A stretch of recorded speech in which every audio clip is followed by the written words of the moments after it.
G'day groovers, rockers and in between. This is Vinyl Vibes. I'm your host, Jack Hodgins. Today we're talking with founding member and drummer of the Royal Teens, Tom Austin. The Royal Teens were formed in 1956 and are best known for their big hit, Short Shorts, which was a number 3 hit on the Billboard Top 100 in 1958. Because of this song, the group overnight went from playing local dances to touring with rock and rollers such as Buddy Holly and Jerry Lee Lewis. The band continued to capture America's teenage audience until they disbanded in 1960. However, more recently, the band have reformed, and today, Tom is the last original member still playing with the group. G'day, Tom, and welcome to Vinyl Vibes. Well, good to be on here. It's quite a distance between us today. Certainly is, Tom. Certainly is. Well, let's start off at the beginning. You were born in 1940 in New Jersey. What was New Jersey like growing up? Well, actually, I was born in 1939 and November 16th, which is really almost 1940. Back then, people were just getting out of the Depression in the United States. A lot of people were just struggling to get jobs again. You know, the Depression, I guess, ended in around 1933, 1934 here. The government here in the United States were putting men to work in a program they called the WPA. And the WPA would just take people who didn't have jobs and they'd have them do jobs like build a road, they'd make up jobs for people to get them back to work. So we lived in a little rental house when my first recollections as a little child, you know.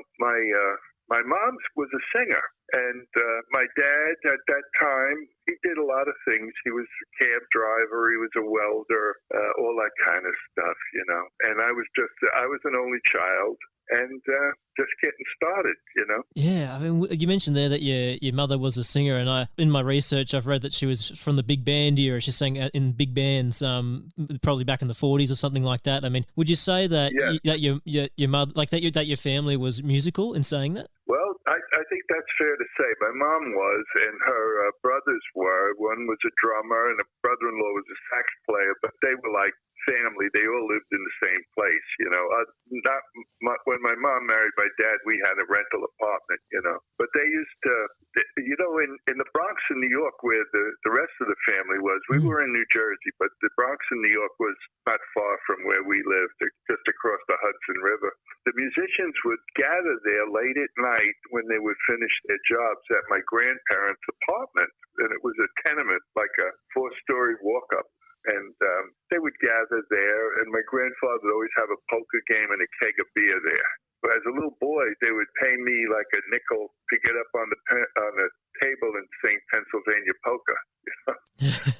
And everybody be singing and playing. You know, that was like the environment. And I've read too, Tom, that your dad used to, I think it was on Tuesday nights, it was called the Riviera, and he would take you down there and you'd see the likes of Frank Sinatra and Sammy Davis Jr. Do you remember much of seeing those kind of acts at the Riviera? Yes.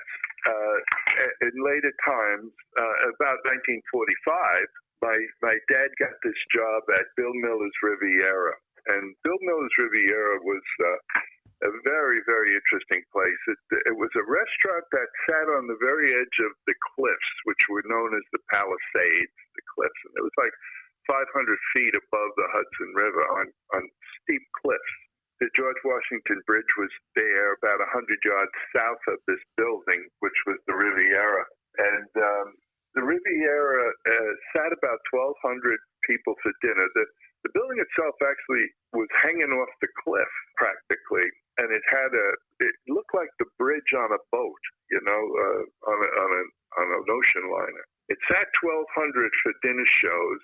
It had a revolving bandstand. On one side was an American band, like a 12, 14-piece American band. And on the other side of this revolving bandstand was a Cuban band. And the music wouldn't stop. The bandstand would just rotate. It had a rotating dance floor. And they always had about 16 chorus girls there dancing. And they'd have big shows, and they'd have Sammy Davis Jr. with the Will Maston Trio, Frank Sinatra and Tony Martin, Jimmy Durante and Peggy Lee, the Ames Brothers. It would just go on and on. Victor Moan, everybody who was a big star would be there. But what was interesting was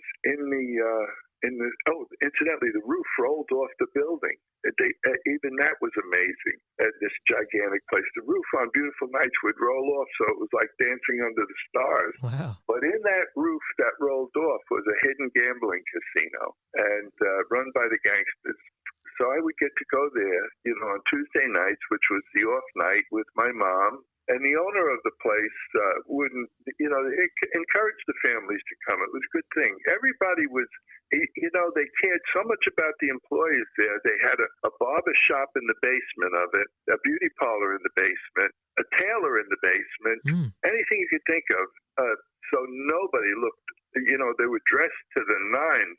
Everybody was sharp as a tack, I guess by 1951, 52, I was going there. I was around 12 years old. The people and the gangsters and the whole thing, it stayed in my mind. And I think, as you probably know, I wrote 2 books on that subject. Yeah, I mean, and are those books available on are they available on Amazon? Yeah, they are. They're on Amazon, yes. On Amazon is called Bill Miller's Riviera, America's Showplace. And there's a lot of pictures in that book. I wrote that book with a fellow named Ron Case. And that was the first book I wrote. The second book is called Bridge to the Riviera. Moving forward maybe 2-3 years, 1954, 55, rock and roll is starting to, start getting ramped up in the United States. You're 14, 15. I mean, how did rock and roll impact you when it first came along? Oh, it was fantastic. Like every other kid. There was a movie called Blackboard Jungle. The movie was, Glenn Ford was in it, Bill Haley and the Comets. And in that movie, Bill Haley and the Comets the song they recorded called Rock Around the Clock was in that movie. Nobody heard that song before, that movie, Rock Around the Clock. Like all the kids, we went over to New York to the Times Square Paramount Theater. And when Bill Haley started playing Rock Around the Clock, the audience in that theater, which were made up of teenagers mostly, just erupted. It was screaming. It was so fantastic. And, we all wanted to get involved in rock and roll. Well, as a youngster, I had been playing the drums since I was about 9 years old. So, I was very tuned into any musical things. And then it was about 19, by the time I was 14, I was going away to hotels in the summer playing for, believe it or not, strippers, at these cheap hotels, in New Jersey, in the Poconos and things. They called themselves exotic dancers, and I thought that was like ballerinas or something, and until I got there, and I said, oh my God, look at this, I think I was 15 years old, I grew up pretty quick then, Bob Gaudio and I met him because both of us were playing in another band. Bob didn't go with me to the Poconos, but he was about almost 2 years younger than me. When I was about 17, I was just turned 17, and Bob was just turned 15. He and I were both playing in a band together in the town of Hackensack, New Jersey. It was a fellow named Joe Durante had the band, and that's when Bob and I met. And we played there for a while, and then he and I became friendly, and we said, let's start our own band, because the music we were playing wasn't exactly what we wanted to do. So we formed this band, and we called ourselves the Royals. We were playing at VFW halls, that's Veterans of Foreign Wars, and CYOs, which were Catholic youth organizations, and even political rallies on a local level, anything, and we would get $5 per man, we weren't even men, we were like boys, but we'd get $5, We were playing this one night with the Royals the Royals were made up of 5 people at the time. There was Bob Gaudio, myself, Billy Dalton, Billy Crandall, and a fellow named Louis Weintraub. And we were playing at a church called Holy Trinity CYO dance. And there was a group that came over from New York who had a pretty good hit record at the time. And they were the 3 Friends. And they had a hit record called Blanche.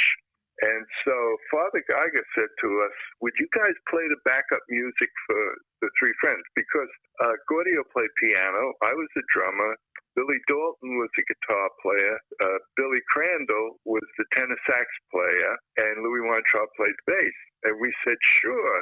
And so we played background, but we were all up to the minute rock and roll kind of guys, We really had to, it was really, if I have to say, it was a great band for kids. Well, to tell you how what's interesting about it, most of your listeners know who Bob Gaudio is with the Four Seasons. But Billy Crandall, he went on to become Buddy Randall with a group called the Knickerbockers, and they had a big hit later on, I guess around 1960, 61, called Lies. That was the Knickerbockers. So, but Billy Crandall, that sax player, he was a genius, and he was only 14 at the time. So he was 14, Bob Gaudio was 15, and I was just about 17, or almost 17. Louis was about my age. And Billy Dalton was probably about 16. The three friends said to us, they had a recording date coming up, and they said, would you guys come to New York and play background music for us on the recording session? Oh, we were so excited. This was a big opportunity. And the year was 1957. And we went to New York and we played background music for the three friends. And their manager said, you guys are really good. I've got a whole stable full of talent. And would you play on all the recording sessions for them, free, not get paid? But maybe we can throw you a bone now and then, So we started doing that for a while until our parents said, what are you guys doing? It's costing you money to go to New York City and do all of this kind of stuff. You're not going to do that. So we went and we told that manager, Leo Rogers, we said, we can't do this anymore. We got to record our own songs. And Gaudio and I had written this one song called Short Shorts. So the manager one night when we were playing for another group said, we got the other group's not doing it. If you guys want to play your song now, play it. And so we laid down the tracks and everything on Short Shorts. Well, the engineer said, my God, what do you got here? This is something so special. And, the manager said, well, where's the words? And we said, we don't have no words. It's an instrumental. And he said, well, go get some words, So we went outside the studio and we came up with, I did the whistle. We came up with these silly words. There was a couple of girls there, and we said, you just sing. And they were in Leo's stable, of talent. And they said, you guys sing the background. We wear short shorts, And that's how that song was made.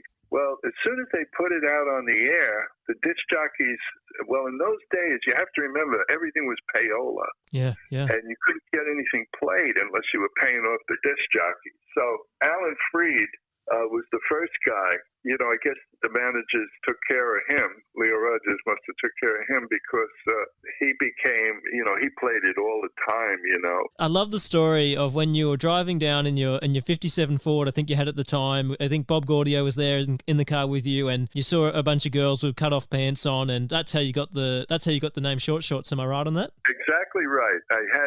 We were doing so well with playing, on local level. I had enough money to buy a brand new car, and it was a red and white 1957 Ford Fairlane 500. And it was like a dream car for a kid. My family never had a car. But Gaudio and I were hanging out all the time, and we were driving up a street called Washington Avenue in the town of Bergenfield. And two girls came out of Lumen's candy store, and they had cut-off jeans, but they had them cut off so short. And we had written that song, which I was describing before, as an instrumental. And I said, but Bobby, I got the name for that instrumental we're doing. He said, what? I said, look at those girls. Oh, boy. I said, let's call it Short Shorts. He says, is that what they call those things? I said, I don't know what they call them, but we can call them Short Shorts. Well, what was interesting that happened was there was the word Short Shorts was non-existent. We coined that word. They were just called cut-offs or cut-off jeans, So when we came up with that word Short Shorts, the garment industry just jumped all over it. And coincidentally, immediately, McGregor Clothes, which was a big clothing company for men in the United States, got a hold of us and said, because, another thing is everybody in the group was over 6 foot tall. I was 6'4", Gaudio was about 6'2", Larry was about 6'4".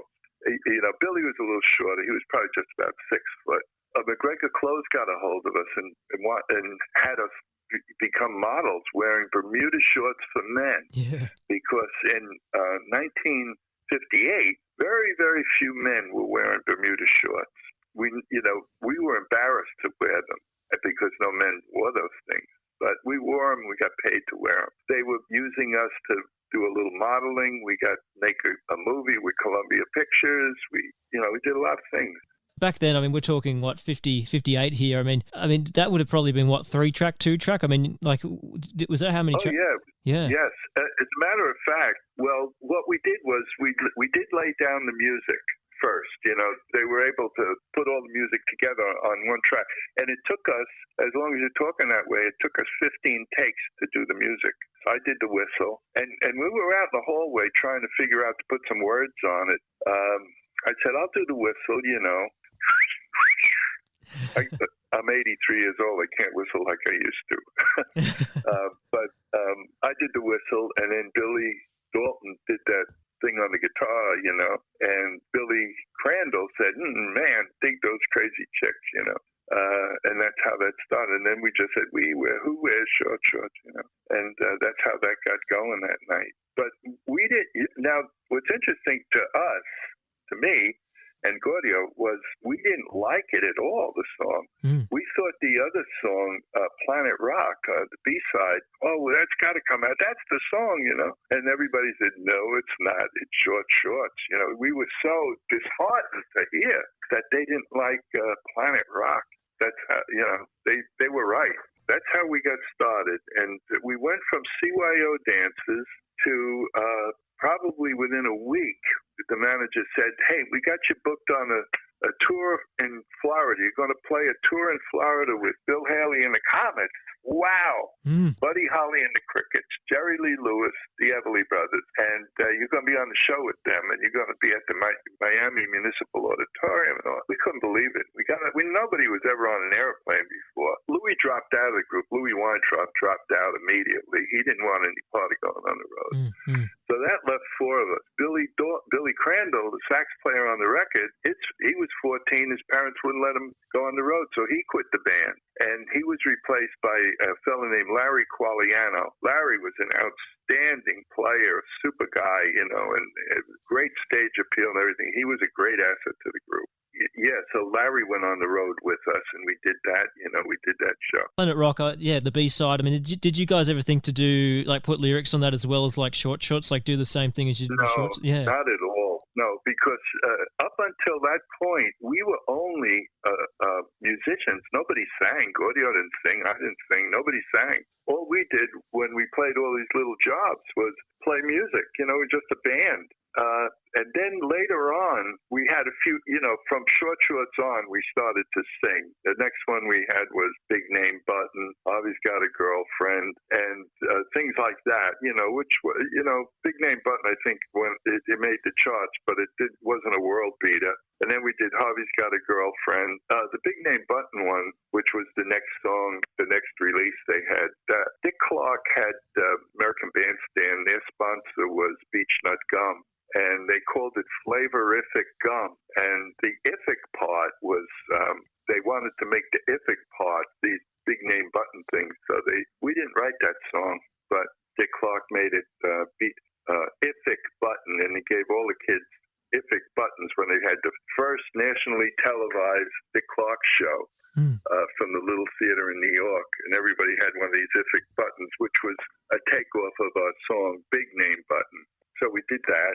I was kind of thinking too. I mean, Big Name Button you mentioned there, the follow up to Short Shorts, and I think it's a really good track. And I wasn't able to find how much it charted. But do you recall whereabouts it charted in the charts? I think it charted in the 70s. Really, Believe Me went to 26 on the billboards, and I think Big Name Button, although it got a lot of airplay, it didn't chart very high, in the 70s.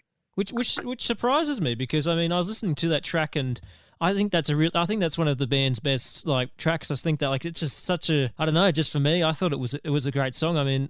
Does that surprise you sometimes in music? Some songs, they make it big, and some songs that might be really good just don't get as much get as much charting as they probably should. Is that something in music you've noticed? Well, I'll tell you something. We still play. In fact, we're going to play tomorrow night in a place called Staten Island, which is in New York. We're going to play at an Italian feast over there, Our Lady of Mount Carmel feast in Staten Island. We're going to play there tomorrow night.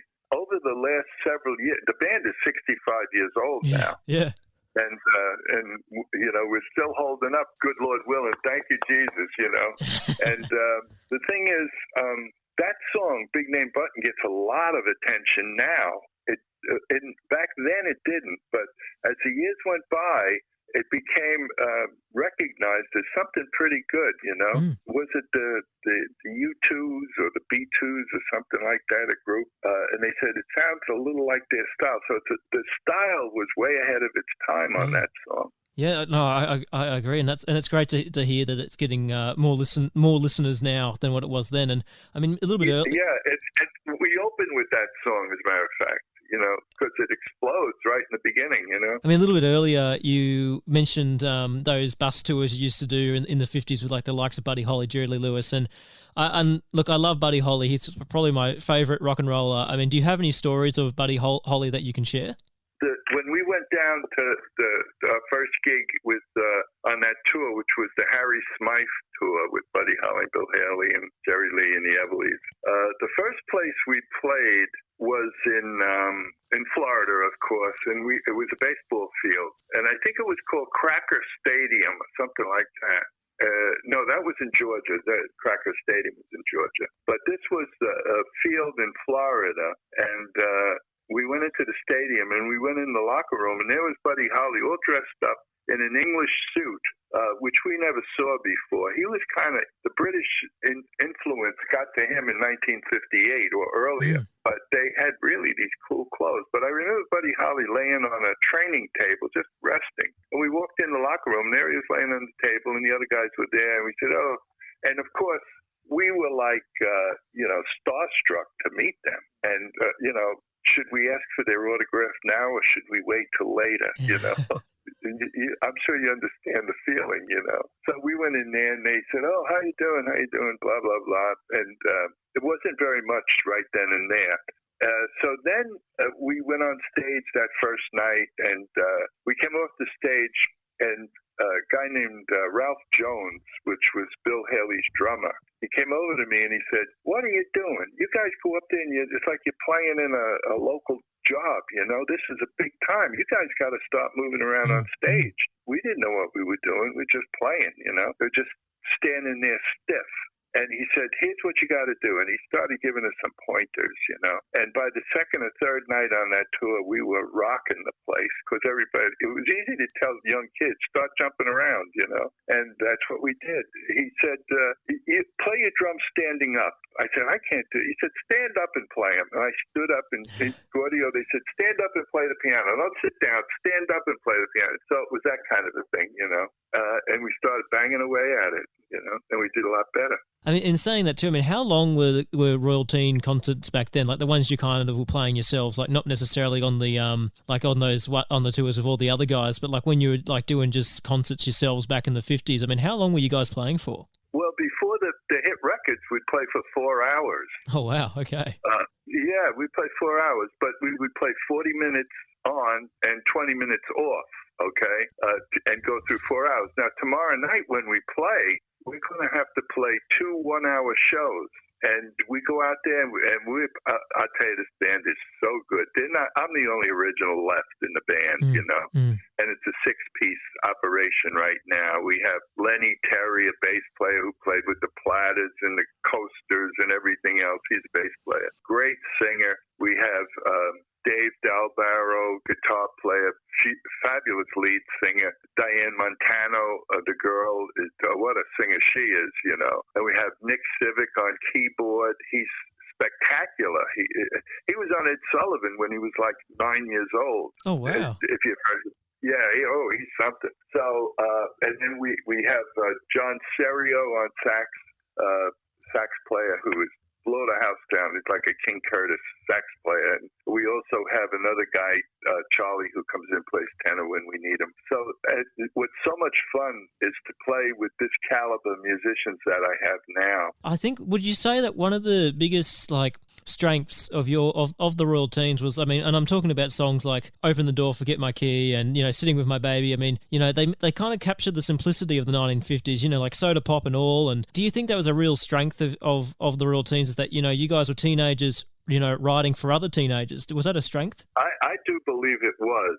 I do believe it was. And I think, it's up for discussion, but I think when we went to the songs like Believe Me and Talk of the Town and the more serious stuff, and we wrote quite a few of those things, we lost something. It wasn't the same camaraderie or anything else. We were getting out of our element, I think Bob Gaudio was getting into his element, but as far as I was concerned, we were moving out of our element. I love a lot of the songs you guys did, and I love the song Leotards that you did, which was that was kind of like a sequel to Short Shorts, wasn't it? Yes, ain't seen no short shorts in a while, because leotards are now in style. We think the leotards are cool. They're even wearing them to school. Right? I wrote that thing, plaid kilts and leotards.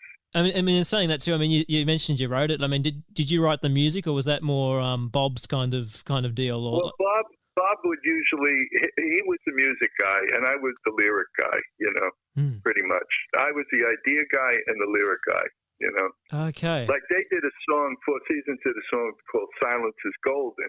And in later years, back then, I gave Bob that title, Silence is Golden. I said, we could do, I said, you want to do something? No, I don't know. So, and then he went and did it, Silence is Golden. Yeah. But it was, when you come up with those kind of ideas, it's the thought process.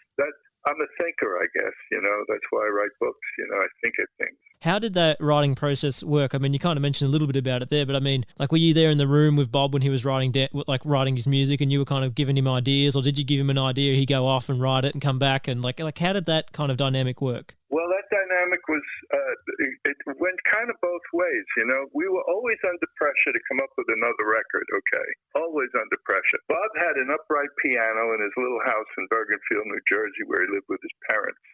And his parents were very avid bowlers. And on top of that upright piano must have been 20 or 30 bowling trophies that they won. I always remember that. And we'd go in this little room in this little house they had.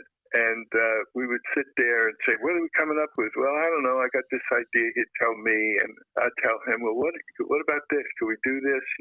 And we would just sit there together. And we were almost like brothers. We would hang out together. And it wasn't the kind of thing where to be creative with another person, you almost have to be mentally together, It's very hard to do certain things, especially you can do anything you want on your own, but then you're doing a solo thing. But if you're working with somebody else, you have to get into that person. They have to get into you. And so you're on the same wavelength, and you're thinking the same, and all of this. And you know what the goal line, where the goal line is. And, you each start thinking the same. And if you're fortunate enough to have the same likes and same things that you both find interesting. You can't have one guy who's interested in one thing and another co-writer who's interested in something entirely different and make a go of it. It won't work. But if you're both interested in the same thing, it works.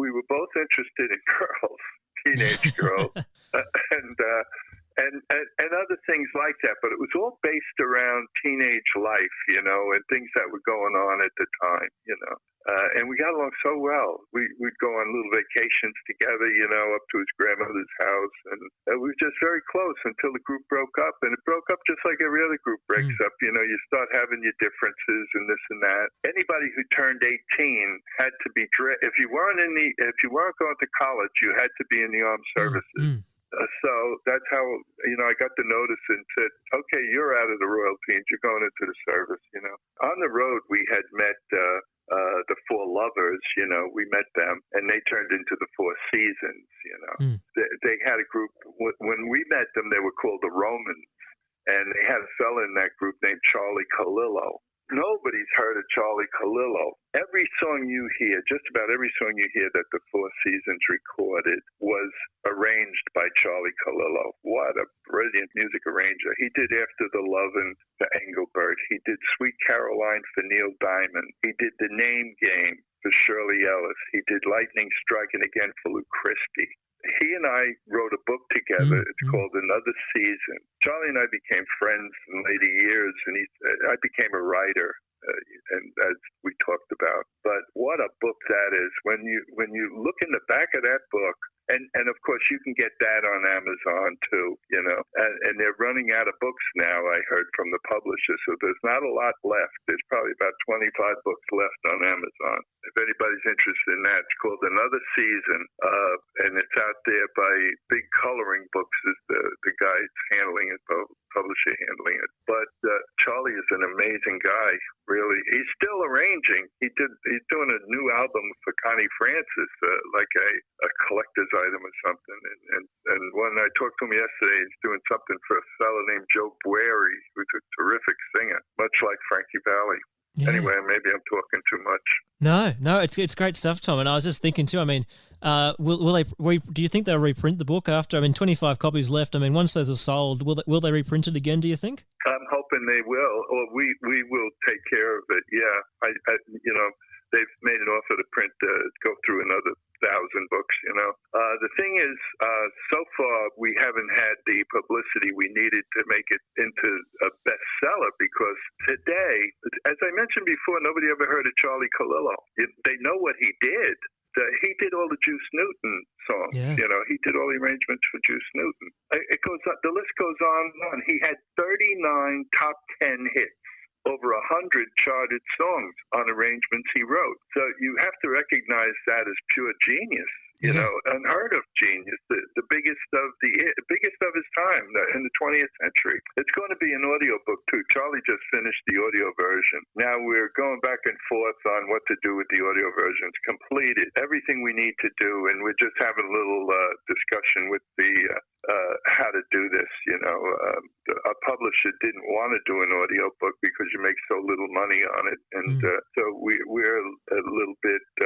We don't know the answer to this little pop-up problem we have right now. But it's going to eventually come out as an audio book one way or the other. Yeah. Incidentally, Charlie did Bruce Springsteen arrangements, too. He did Frank Sinatra arrangements.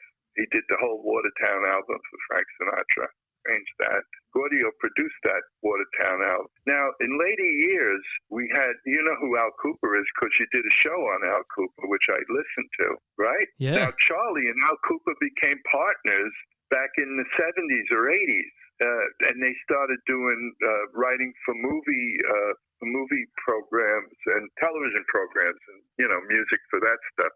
So it's a small world, isn't it, that Al Cooper, who was with the Royal Teens, he was only a kid when he joined us. When Billy Dalton left for college, Al Cooper came and played guitar with us for about 2 or 3 years, Of course, too, I'd love to draw some light, too, on the group's latest single, Party Down the Jersey Shore, and I had to listen to it. Great record. I mean, I know, as I said before, I've been saying that throughout the interview for a lot of your guys' songs, but, I mean, it is a great record, and, I mean, I think why I think it's so good is because, you've kept, like, the sound that you guys did back in the 50s. I mean, you got that kind of sound, but you also got something fresh in there. It's like the Royal Teens, but there's still a fresh kind of, something fresh there. I mean, is that kind of what you were going for when you were making the record?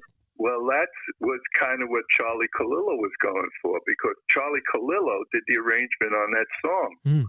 I came up with the song probably 15 years ago, and Charlie said, Charlie and I became very close when we were writing the book together. We're very close to this day.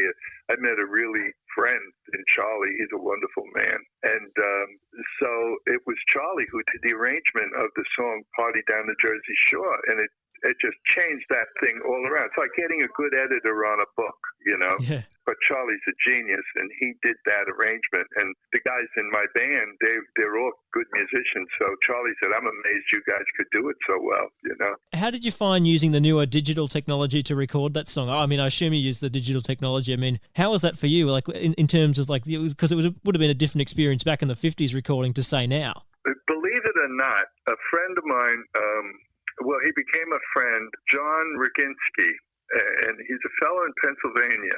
And he's a wonderful musician, but more than that, he's a wonderful guy.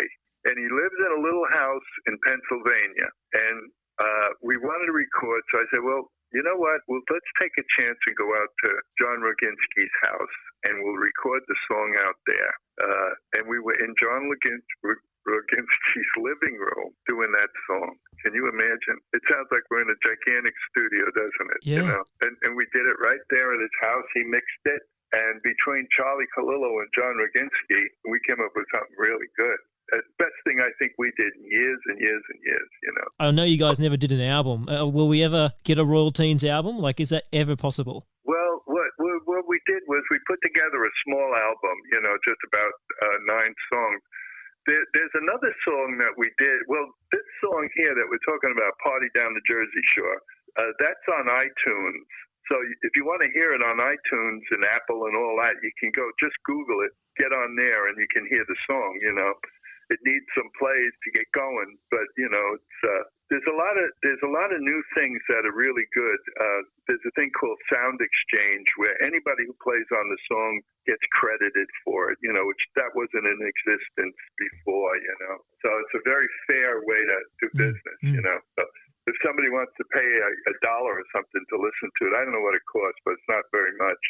But I would love it if your listeners could go listen to Party Down the Jersey Shore on iTunes, In saying that too, what is next for you, Tom? I mean, like, are you coming to Australia anytime soon, like for the Royal Teens, or do we need to get some promoted? I would love to come. Oh, boy, would I love to come to Australia. But we just need to be booked in Australia. We don't even have an agent to book us. People will call up and just, unfortunately, we don't have an agent. We don't, we're flying by the skin of our pants or whatever they call it, by the seat of our pants, flying by the seat of our pants. We need some professional representation. The band is good. The people that know us will hire us all the time. We're always asked back to where we play, but the big stuff, we're not there, but we're capable of doing some much bigger stuff than we're doing now, And the artwork has really taken off. That Jersey Boys painting that you can see on Tom Austin Gallery, As a matter of fact, Gaudio and Valley commissioned me to paint 2 other paintings identical. The key to that painting, or the hook, is the cars in the street were all the first cars owned by the Four Seasons. Bob Gaudio's Oldsmobile, Tommy DeVito's 1957 Chrysler 300, Charlie Calillo's 53 Pontiac, Nick Massey's I think 56 Oldsmobile, and down the street you'll see that red and white Ford that Gaudio and I rode shorts in. But it's 52nd Street, and it's a painting of winter 52nd Street in New York City when the show opened, and then the 4 guys standing under the marquee of the Four Seasons. But the thing took off. That picture really took off. And the Gaudio Valley had me.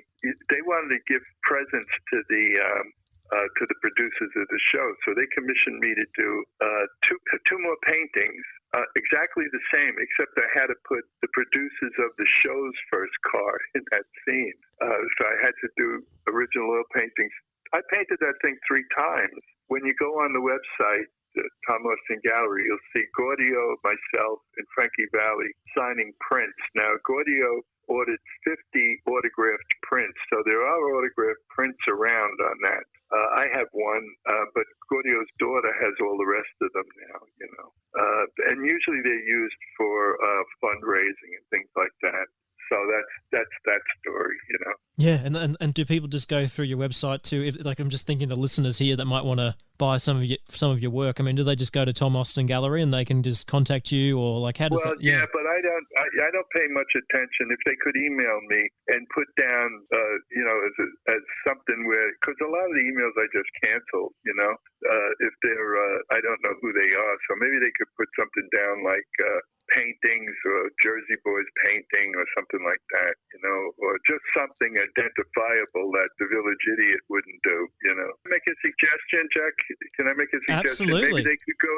Maybe they could go through you, and then you could send them over here, or just the legitimate ones or whatever. Yeah, I'd be glad to. If anyone wants to contact me, so you can go through 2 on Your RFM, and you can find me there, and just email through, and I can send your requests through to Tom. And that'd be great. That'd all be good. Thanks so much for making the time. It's been really good talking with you. No, it's been a great experience. Well, great experience for me, Jack, and I thank you for your interest very much. That was original drummer and founding member of the Royal Teens, Tom Austin. Tom. The Royal Teens, after more than 60 years, are still going, and Tom is the last original member still touring with them. Head to their website at theroyalteens.com, and if you want to check out Tom's artworks, you can head to his website at tomaustingallery.com. Remember to share this episode with other music fans, and if you really enjoyed this edition, we'd love it if you let us know. Thank you for tuning in to this edition of Vinyl Vibes, and to all you music lovers out there, you stay groovy.